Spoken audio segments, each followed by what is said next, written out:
Alright, so when it comes to finding a scholarship, this video is probably going to be the most important one because what you have to understand is if you're going to try to pay for school or a substantial chunk of school through scholarships, it's a numbers game, alright? You're going to have to apply to a lot of scholarships. That's why, the strategy, and I'll probably say this in a couple of videos, but the strategy is apply to the ones that you can apply to the easiest, the first. And so, sweepstakes scholarships, hey, just fill this out and you get a chance.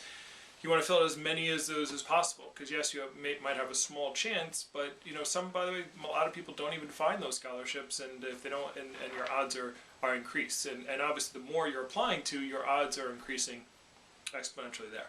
The second type of scholarships, you want to apply to are the I call them sometimes the back scratcher scholarships, or the performance scholarships, where you have to do something. So as long as but make sure it's not, when I say do something, not like write an essay. It's do something like refer 3 people to the site or whatever, or you have to sign up give them an email address for something to sign up for coupons or whatever. Okay, so the point being is. One of the strategies that we'll talk about later is setting up a separate email account. It's easy to make emails; they're all free, and you just use that email particularly for scholarships, for scholarship searching, all that kind of stuff. So all the junk mail that you apply for goes to that website. It doesn't that email doesn't clog up your regular email. Now the thing about that is, if you're going to do that, you're obviously going to have to make sure you check that email because not only are they going to send you all the coupons and all that kind of stuff, and you can always check out of that stuff after a time. They just want to get people to sign up, get the email list there. So, but what you want to do though is if you do win a scholarship, you're going to have to check that email to make sure that you haven't won something or you have won something. So that's the first ones you want to get out of the way. The judgmental scholarships, which we'll also do another video on, how to write an essay, how to do your there's a video already on how to set up your how to apply and had the 7 tips for your application and all that kind of stuff. Writing your essays, and those are always good to practice your essay writing and practice your the judgment scholarships. But the judgment scholarships, again, it takes usually a longer process because they have to figure out who they're going to give the scholarship to. It's not just a random drawing. And so they're going to read all these essays, they're going to put a lot more work into it, and so that way you have to beat other people out. So, but the main thing, as I'm talking here, is you just want to apply to a lot of scholarships. So if the sweepstakes scholarship's the easiest, you want to apply to those first. Kind of makes sense, right? So what I'm going to give you right now is what's called a personal assessment, and you might want to take out a pen and paper. Well, actually, all these categories I'm going to list right below me, down underneath. But what you want to do is you want to take something. I just made this myself. It's just some grids. I might have put it up on the website so you can download it, but you just want to make a category, and you can do it on scrap paper. It's not a big deal. You just make a category, and you want to put everything that goes in this category, because then what you're going to do is you're going to go to your search engines. Your Google search engine or the scholarship search engines, and you're just going to put the word that you wrote here, scholarships. Okay, so that's so first thing, for example, I'll give you an example. So first thing here is ethnic background. All right, so you want to put all of your speak to your parents if you're a student, or go to Ancestry.com, look it up, invest the money in there, and look up your family tree, put all your ancestry. A lot of people are mixed, as far as that goes, so anything, if you're a quarter, 1/8 American Indian, great, okay, so whatever ethnic background that you have, write it down, okay? And then you're going to search for that. So you might want to put African American scholarships, okay? And then you want to change it so you have different words. So you might write Negro scholarships, you might want to write minority scholarships, that kind of stuff. So you just change. You want to put as many words as possible into the search engine to find what you are looking for. All right. So ethnic background will be one. Take some time to do that. I'm just going to go through them. You can go through, pause the video if you'd like to. I'm just going to give them all to you, and also, as I said, I'm going to list them below. But religion, okay, religious denomination. Again, be specific. Don't just be like Christian or Jewish. If you're Protestant or Mormon or whatever, be as specific as you possibly can. If you have other people in your family, and my mom happens to be Jewish, my dad happens to be Catholic, so. But both of them, look for both, okay? So that's something you do. Your parents' employers, Right, that's a good thing. If they're unemployed, put down unemployed. Right, unemployed scholarships for unemployed people, and so that's something you look up. But employers, again, different companies, depending on what their company might offer a scholarship to as a benefit in a benefits program in a package. Right, so put your employers, past employers, okay, your own employers. These are all things you would want to write down. Okay, and again, in goals, make a long list. You're going to take that word, you're going to put the word scholarships after it, or college tuition, or college scholarships, and search. It's going to be a process.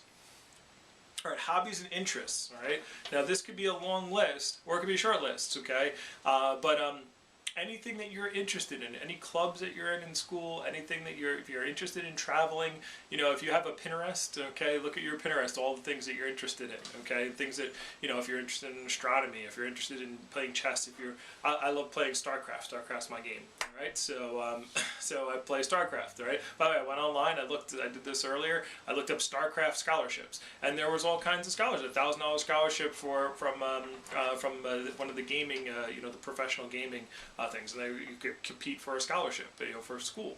So again, don't take things out with you just because you're like, oh, no one's gonna be interested in that. Like, there are people who are interested in the same things that you are, and some of those people become very successful, and some of those people might be offering scholarships to students. So any hobby or interest that you have, again, don't be exclusive, be inclusive to everything. Make your list as big as possible and work from there. All right. So extracurricular activities. Okay, I just said that a second ago with hobbies and interests, but clubs, organizations, honor roll,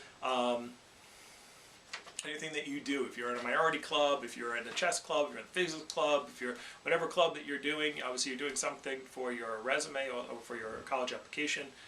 Write it down. Sports. If you play sports, again, sports scholarships in particular. Now, unless you're going to a D1 or a D2 school, I don't even know if D2 gives away scholarships anymore. So the point being is, unless you're going to be an athlete that's getting recruited by a school, but I got a sports scholarship and I ended up walking on.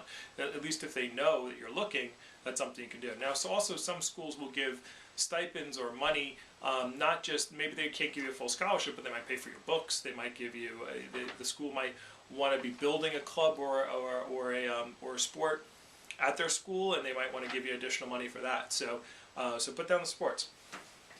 By the way, there's also sports careers. So like maybe you're into sports, but you're like, I'm not the best athlete. I know I'm probably not going to be playing at a Division I school, but I'm really into volleyball or something. I don't even know if they have it at my school. Who knows? You might want to be an announcer. You could put volleyball announcer scholarship. All right. So again, you could put scholarship after almost any word, and it's kind of funny. You wouldn't believe what actually pops up, and that no one would probably apply to. And that's what you want. You want the ones that you apply to that no one else applies to, or a very small percentage of people apply to. Gives you a greater chance of getting the scholarship. All right. So career interests, very big. Again, if you were like me. When I was in high school, I didn't know what the heck I wanted to do. I didn't know what I wanted to do when I left college, right? But find a bunch of professions. Go on to a website and look at professions that there are, and put down some career interests, things that you might be interested in. Again, you don't have to be interested in them, but put down things that you might be interested in. Special courses of study, like if you're really into something. If you're into etymology or epistemology, or if you're into something that's really kind of out there that you never even thought that anybody would care, there might be a scholarship for you. All right, so if you're really into something, plan fields of study. All right, a lot of people go back to school and they want more scientists, or they want more anthropologists, or when you get really detailed, there are people who have made it and make a lot of money in a certain field, and they're like, and in their mind, they're like, there's not enough people in my field. It's really important to me, so I'll give a scholarship, or we'll donate. This community will donate back for other students who want to take this major. Now, again, you have to be careful with those scholarships, and we'll talk about later on about what to do once you get the scholarships. But you need to stay in that major or whatever if you're going to lose the money. So the point being, you want to make sure that you're interested in that. But if you're really interested in something, you're like studying ants, great, put that down. Okay, I'm not even kidding, by the way. Any leadership positions that you've had, write those down. Take a couple minutes. Any leadership positions and any roles, leadership scholarships you could put. That's going to be kind of broad, so you got to narrow it down. awards, any awards or recognition that you've won, all right? So I know like high school seniors have that senior night where you win some awards and you sometimes get scholarships on senior night. But if you win any awards, put that down. I won a coloring award in 6th grade, and so I looked for coloring scholarships, and I actually found one. I was actually found a couple. Okay, you had to draw. Now it wasn't a sweepstakes scholarship; it was more of a drawing scholarship. But then there's all kinds of artist scholarships and all kinds of stuff there.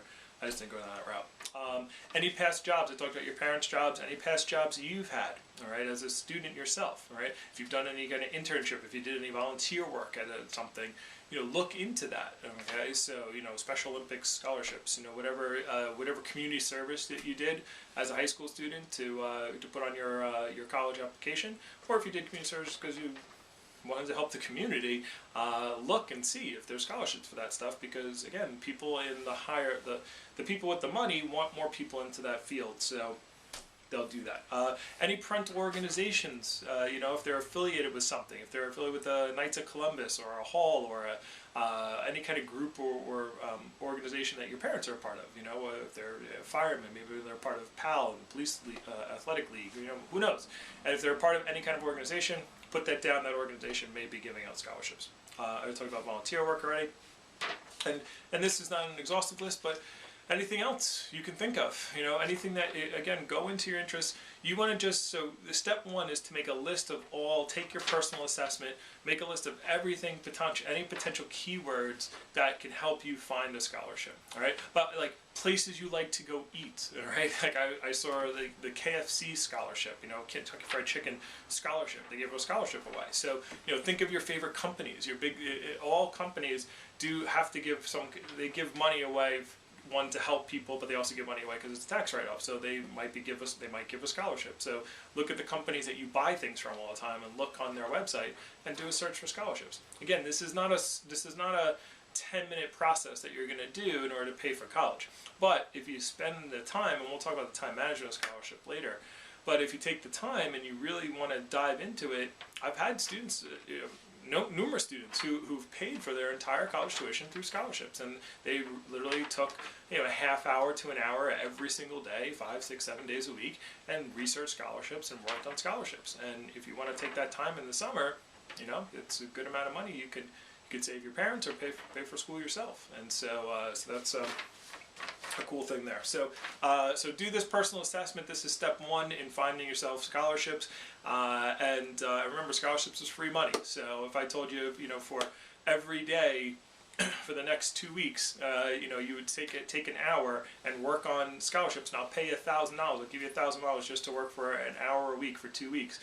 14 hours of work for $1,000. You'd probably do it. Well, if you put that much time into it, if you're consistent with that, you'll get some $1,500, $1,000, 250 scholarships, and who knows, you might win one of those sweepstakes where it's like $10,000 scholarship, and awesome. And so we want you to pay for school. I don't want you to take out. I want you to take out as little loans as possible. We don't want you to go into debt. College debt is awful, and we want you to be able to pay for school in the easiest way, and for free is pretty easy. So you just got to put some work in. All right. Good luck. All right.